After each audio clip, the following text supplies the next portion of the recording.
सब्र हम लोग, अब सब्र सब्र करो भाई, हाँ वो सब्र ही क्या हुआ है। अब सारी दुनिया को बोलने के बाद जो जबान थक गई, गला बैठ गया, अब सब्र क्या हुआ। तो ये थोड़ी सब्र इस तरह होता है।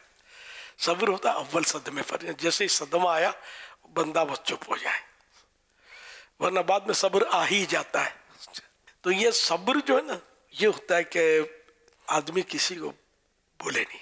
मुसीबत आई, मोबाइल गन पॉइंट पर छीन लिया, आपका क्या ख्याल है? आपसे रहा जाएगा कि आप किसी को ना बोले? बस कोई मिले कि मैं फड़ा से निकालू, अब एक एक को पकड़ के, यार ये हो गया, मोबाइल फोन मेरा छीन गया, मेरा मोबाइल फोन छीन गया, गन पॉइंट पर जान बच गई मेरी। वो तो मुझे फायर करने लगा था, मैंने शराफत से दे दिया, भाई मोबाइल तो दूसरा मिल जाएगा, जान दूसरी नहीं मिलेगी। यार बस जान बच गई।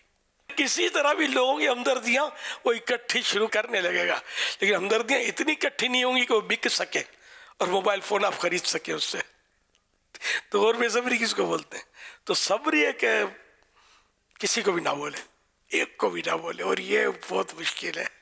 हाँ जरूरत है, जैसे पुलिस में पर्चा निकलवाना, तो वो तो सर वहाँ तो बोलना ही पड़ेगा। मोबाइल खो जाए ना, या कोई चोरी करके ले जाए या खो जाए, तो फौरन किसी न किसी नंबर के ज़रिए अपने कम से कम जितने आप हो सकता है उनको इत्तला दे दें कि अब मेरा मोबाइल मेरे पास नहीं है।